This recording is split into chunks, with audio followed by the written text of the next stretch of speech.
Jim, we have some sad news to report.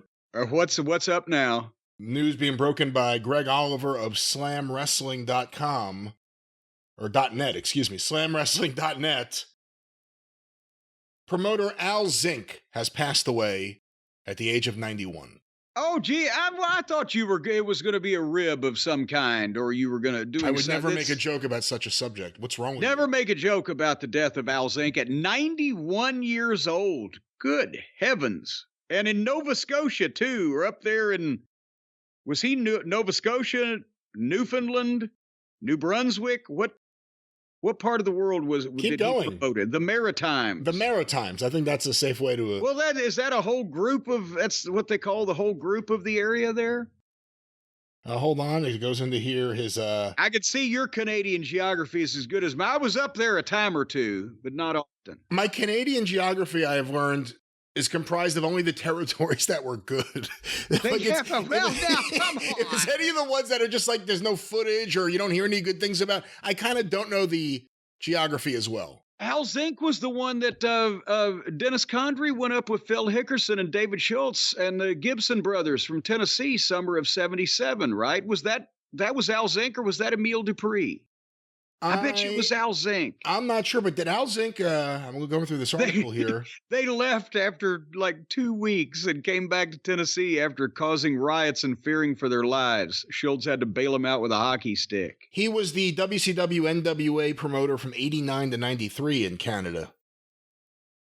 Well, it's nice of him to bring back a legend at that point in time. So did you meet him when you actually worked for WCW in Canada? I don't remember. Maybe he was good God, was he the promoter of the show that was gassed? It was gassed. Remember? No, you know what I'm talking about, don't you? I'm not sure. We had a goddamn loop up there for WCW in 1990 that was somewhere in Nova Scotia, somewhere St. John. There's 2 St. Johns. We were in both of them, I believe. And the first town drew like shit. We're talking 500 people. It'd go all that way. And the second town drew like shit. And if there was 4 of them, the third town drew like shit. And the last one we were going to do before we left fucking to come home, we get to that one and there's a giant line outside the building, 4 abreast and winding around the sidewalk. And oh, wow. Okay. One fucking show we're going to goddamn do up here that's worth a shit, right? And the hotel is right across the street. And we check in the hotel, and I'm looking out the window. I'm going, that line hadn't moved. Well, you know, we still got a few minutes. You'd think maybe they'd open up the doors a couple minutes early because there's all these people standing there. But we got to walk over. It's an hour before showtime, right? We walk over there. And as we're about halfway there, I think it was David Crockett. I can't remember, but it may be. Nevertheless, whoever was there representing the WCW office started waving, said, go back. What? It was a hockey arena, right? And they'd had a leak in the ice freezing process of a professional type of hockey apparatus. Somehow there's ammonia involved. Right? And they've had a leak, and the whole building, they says, filled up with it. You know what ammonia smells like. I mean, it'll burn your nose if you just stick it over the bottle, right? Imagine if there's a leak from this shit from tanks. And he said they've got a bunch of big fans on.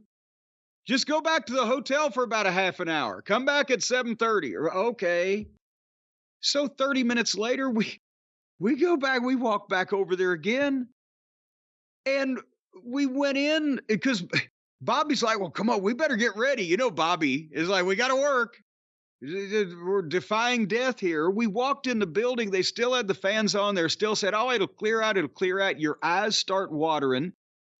Your fucking nose hurts. And Bobby's sitting down his bag and started taking his fucking shoes off. I'm like, Bobby, don't start getting dressed. This does not look like it. They couldn't let the people in at that point still. And we're in there about to get dressed, right? And so finally, about 15 or 20 minutes later, saner heads prevailed and they canceled it. We can't bring the entire audience in here and gas them, even if we can gas the wrestlers. So they canceled the show. We're on the way to the fucking airport the next morning, pick up the newspaper, and open up, and I've still got the clipping. I think it was in the Midnight Express scrapbook. The headline in the local newspaper was "Wrestling Show Gassed." I said it was a mercy killing. And we came back home never to return to Canada for WCW. Well, as it says here in the article, when the Toronto promotion run by Jack Tunney switched allegiances from the NWA and Jim Crockett Promotions to the expanding World Wrestling Federation, Zinck saw an opportunity. It was Zinck who ran WCW shows in Toronto and in the Maritimes. Zinck worked with them from 89 to 93. Here's a quote. "I was always a straight shooter. I almost had Maple Leaf Gardens. I was so close. I was ready to undercut Tunney." And then Shane Zinck, his son. Sounds like a real nice guy. Here's a story. I got to end with this. I don't know why this gets me. His son, Shane Zinck, can still recall the way his father would get in trouble as a promoter. Here's a quote. "I used to go to the wrestling with him in the circuits. And every once in a while, I'd get a call over the PA system. 'Shane Zinck, please go to the office.' I'd only be a kid, like 8, 9, and he'd be beating up 5 or 6 guys who attacked him. And I mean, he cleaned house on them. He was a real scrapper." Who the fuck is beating up the promoter? Is he 5 or 6 guys? Why did he call his son there to see this? I mean, I know that the sheets weren't as prevalent back in the circuits days, but when the fuck did this take place? Or could it be, "Hey guys, I'm going to call my son to the office. Let me make it look like I'm kicking the shit out of all 6 of you at once." Well, because let me tell you, we did go to Toronto once for WCW in 1990. And it wasn't at Maple Leaf Gardens. It was at some college gym in Toronto. And I recall it being a beautiful drive down by the lakeshore to this building that there was absolutely nobody in. And so I don't want to, I hate to speak ill of the deceased's promotional abilities, but I think maybe the WWE got away from him and he got with WCW, for a reason. But nevertheless, apparently, he lived a long, full life. He had a big falling out with Rudy Kay. According to Zinck, Rudy had no business head. That's a quote. "He was soft with the boys, but I wasn't. Especially the prelim guys. I want my openers to be as good as my main eventers." It all fell apart. Here's a quote. "Rudy double-crossed me when I was in the hospital," said Zinck, who had fallen off a horse. What? "When I was in the hospital, Rudy asked for checks, and like a fool, I signed them." I think I want to learn more about Al Zinck. Sounds like a fascinating life.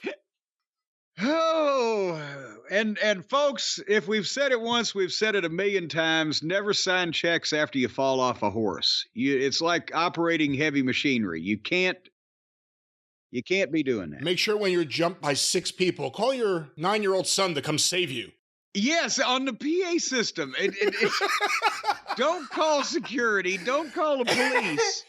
Get on the PA system and see if we can find this man's son so he'll stop wailing on these motherfuckers. Oh my God. All right. We haven't fun yet. Come on. Well, yeah, over the man's death, we're trying to have fun over a man's decedent. No, we're not having fun over that. We're having fun celebrating his life, like when he kicked the shit out of a bunch of people all at once in front of his child. And apparently the PA announcer. Well,